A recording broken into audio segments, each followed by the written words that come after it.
Ang susunod na dula na inyong maririnig ay hatid sa inyo ng MBC DZRH. Hukumang Pantahanan. Hukumang Pantahanan. Mga kasong tunay at totoong nagaganap sa pang-araw-araw nating pakikibaka sa masalimuot at mapagbirong kapalaran. Magsisilbing tagapagpaalala upang makaiwas sa mga krimen at kaguluhan.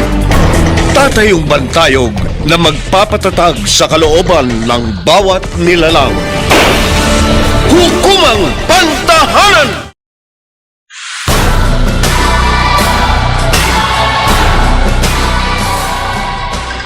Magandang Sabado ng umaga sa inyong lahat.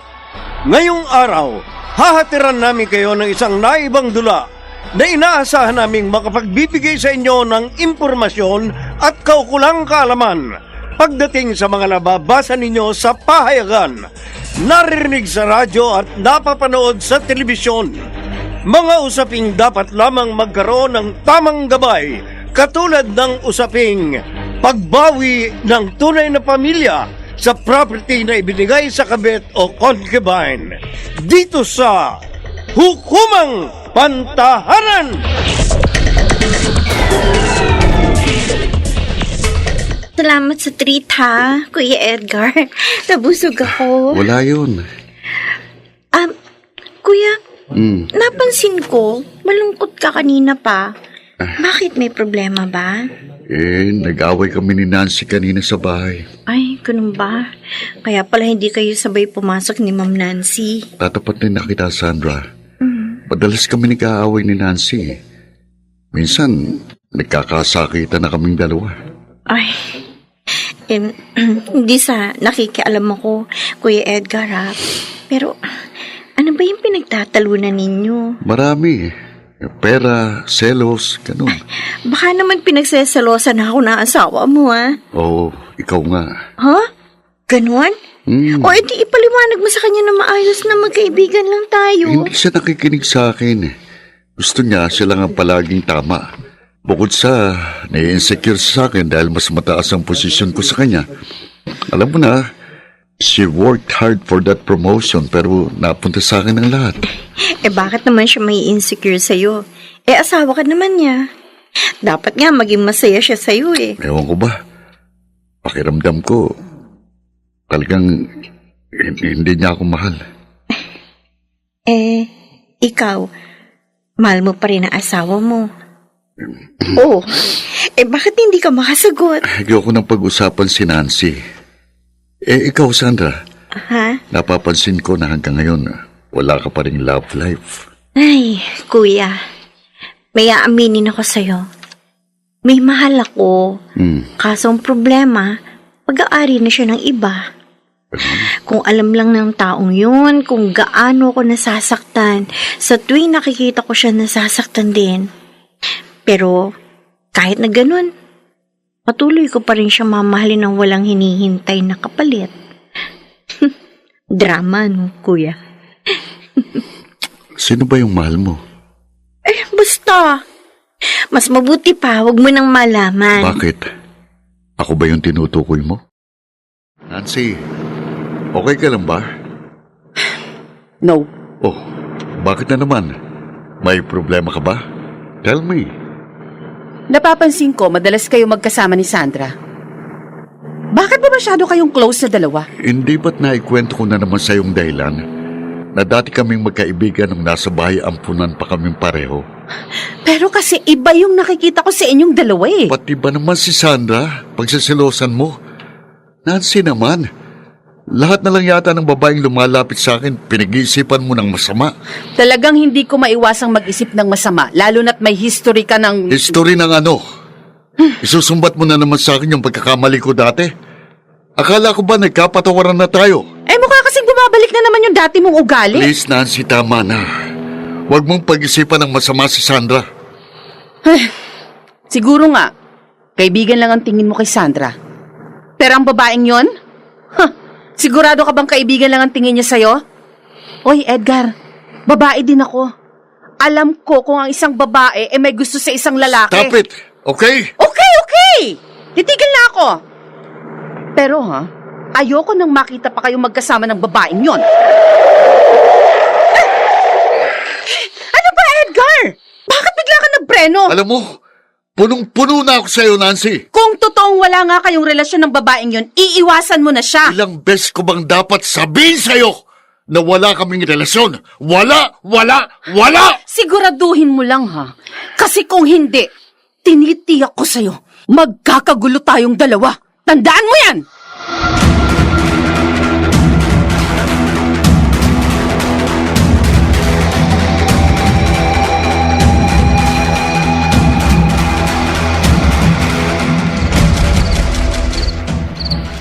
Bakit mo ba ako dinala dito, ha? Ano bang pag-uusapan natin? Sandra, mahal kita. Ano? Matagal ko nang alam sa sarili ko na mahal kita. Pero tinatanggi ko lang. Kaso, talagang hindi ko na matiis. Lalo na't nung lumayo ka sa akin, sobra akong nasaktan at nangulila sa'yo. Kaya ito, pinagtatapat ko na sa'yong lahat. Anong gusto mo mangyari ngayon? Magmahalan tayong dalawa. May asawa ka na, di ba? Handa ko siyang iwan para sa'yo. Hindi. Anong hindi? Hindi ba't yun naman ang gusto mo? Sandra? Sandra? Huwag kang matakot na mahalin ako. Huwag mo intindihin ang asawa ko. Akong bahala sa'yo. Hindi nga tayo kayang pigilan. Walang sino man ang makakapigil sa atin. Please, ipakita mo rin sa akin na mahal mo rin ako. Oo. Oh, Edgar.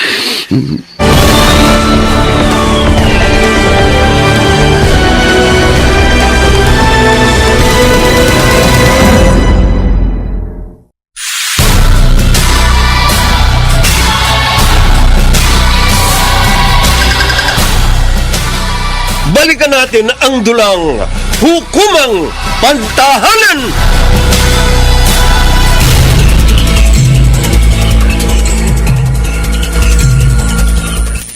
Sandra, malaki ang magiging problema mo niyan. Bakit naman? Alam mo ba, friend, usap-usapan kanina. May relasyon daw kayo ni Sir Edgar.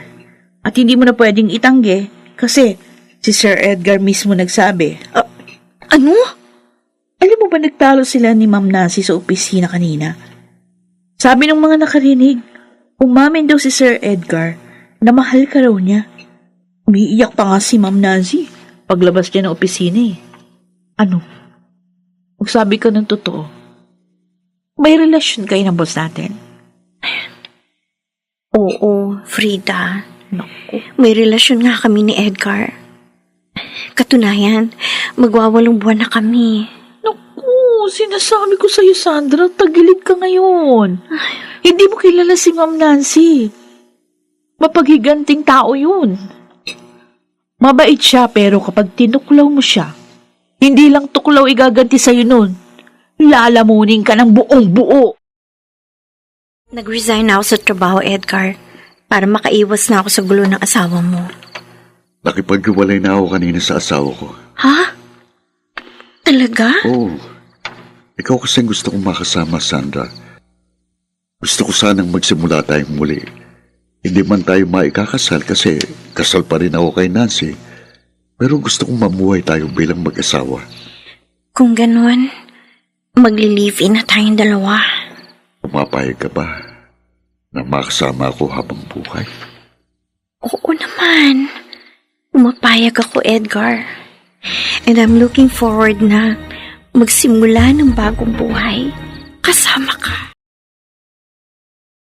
Itong magiging love nest nating dalawa. Ano masasabi mo? Maganda ba? Grabe, Edgar. Ang ganda. At saka, ang lawak ng bahay. Tapos, ang gaganda rin ng mga muebles. Alam mo ba, binili ko mga yan ng cash. Kasama ng bahay. Isa ito sa mga regalo ko sa'yo. Oh, salamat, Edgar. Sa totoo lang, Ang dami mo nang ibinibigay sa akin.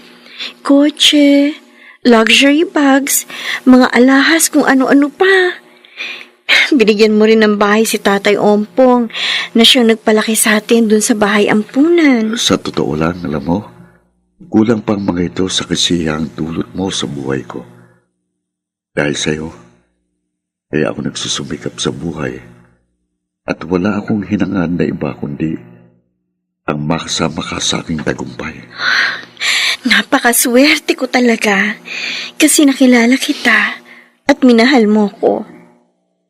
Wala na akong mahihiling pa, sa totoo lang. Basta, tandaan mo ano man ang mangyari sa akin, sa'yo mapupuntang bahay, kotse, at lahat ng mga ari-ari ang naipundar ko. Wala nang karapatan si Nancy sa mga ito. Pero siya pa rin ang asawa mo, hindi ba? Sigurado maghahabol siya. Huwag kang mag-alala. Nag-file na kami ng annulment at gumugulong na yun sa korte. Sana nga maanal agad ang kasal ninyo para naman maikasal tayong dalawa. Alam mo naman, matagal ko nang hinihiling yun sa Diyos. Don't worry. Balang araw, matutupad din yung pangarap mo. Balikan natin ang dulang Hukumang Pantahanan!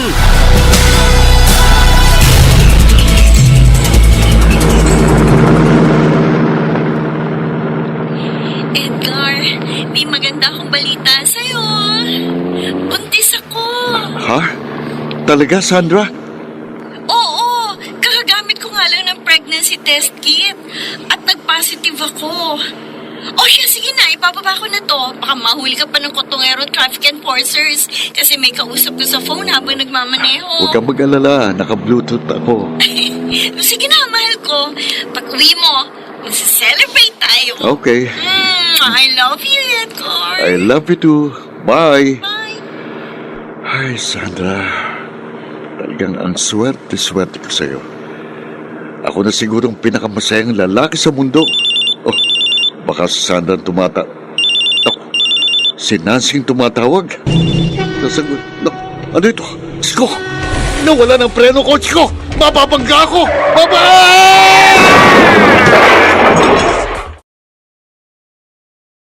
Emergency room. Dr. Calyanta. Tatay Umpong, buti naman po dumating kayo. Pasensya ka na kung ngayon na ako dumating. Kaninang alas 10 ng gabi ko lang nabasa yung message mo sa akin. Ano bang nangyari kay Edgar? Hanggang buhay pa rin siya sa ICU. Oh, Tatay Umpong, hindi ko kaya makita si Edgar sa ganung kalagayan. Nasasaktan po ako. naiintindihan kita, Sandra. Nalulungkotin ako sa nangyari. Basta palagi kang magdasal sa Diyos. Hindi niya pababayaan si Edgar. Ma'am Sandra. Ano, Dok? Kumusta na po ang asawa ko? Ligtas na po ba siya? Ginawa na po namin ang lahat.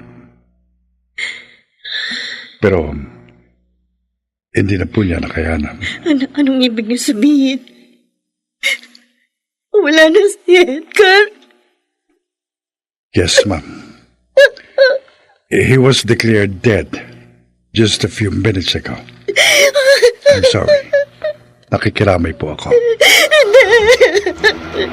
Hindi totoo yan! Edgar! Hindi!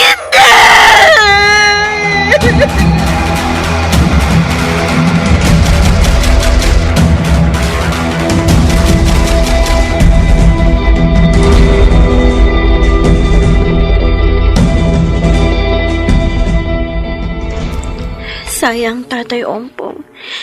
Hindi ko mapuntahan si Edgar sa burol niya dahil nandun si Nancy. Siya ang nag-aasikaso ng lahat. Ipagdasal mo na lang si Edgar. At dalawin mo na lang siya kapag nailibig na.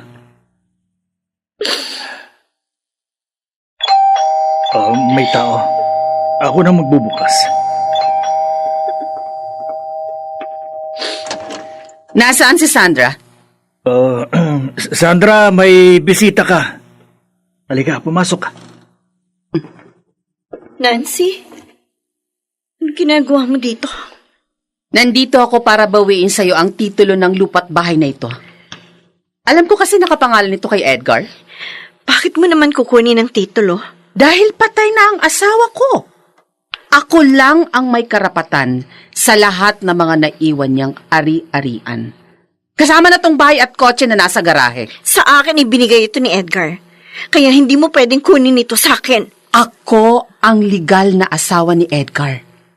At ikaw, kabit ka lang. Kaya binabawi ko ang lahat ng properties na ibinigay sa'yo ng asawa ko. Wala akong ibibigay sa'yo dahil akin ito. Ang kapal na mukha mo? Basta, sa akin lahat mapupunta ang mga ito. At ikaw, binibigyan kita ng 3 araw para umalis sa pag-aari ko. Hindi ako papayag. Ipaglalaban ko ang karapatan ko dahil sa akin ito ibinigay ni Edgar. Oh, sige, fine. Ipaglaban mo. Dalhin natin to sa husgado. Pero sinisiguro ko sa'yo, sa akin papanig ang batas. Kasi ako ang legal wife. Mga kaibigan, narito si Attorney Rina Seco upang magbigay ng karagdagang kaalaman tungkol sa usaping pagbawi ng tunay na pamilya sa property na ibinigay sa kabit o concubine. May sapat pong basihan sa batas ang pagbawi ni Nancy sa mga ari-ariang napundar ni Edgar habang nagsasama sila ni Sandra. Bilang isang legal pa rin na asawa, nananatili po kay Nancy ang lahat ng karapatan bagaman at separated in fact na sila ni Edgar at ongoing na ang kanilang annulment case sa korte. Ito po ay dahil sa ilalim ng batas, ang 2 taong ikinasal ay mananatiling mag-asawa hanggat hindi pinawawalang bisa ng korte ang kanilang kasal. Samantala, ang pag-aari na napundar sa period of cohabitation nila Edgar at Sandra ay sinasaklaw ng tinatawag na joint actual contribution. Sa ilalim po ng Article 148 ng Family Code, sa mga kaso ng cohabitation o pagsasama kung saan ang isa sa kanila o pareho sa kanila ay may asawa na o kaya naman ay may hadlang para magpakasal sila, tanging ang mga ari-arian na nakuha ng magkabilang partido sa pamamagitan ng kanilang aktual na pinagsamang kontribusyon ng pera, ari-arian o pagsusumikap ang dapat na pagmamay-ari nila sa magkatulad na proporsyon sa kanilang mga kontribusyon. Kung walang ebidensya ng mga kontribusyon at kaukulang bahagi, ito po ay pinapalagay na patas. Applicable din ito sa cash deposit sa bangko o kaya naman ay evidence of credit o pautang.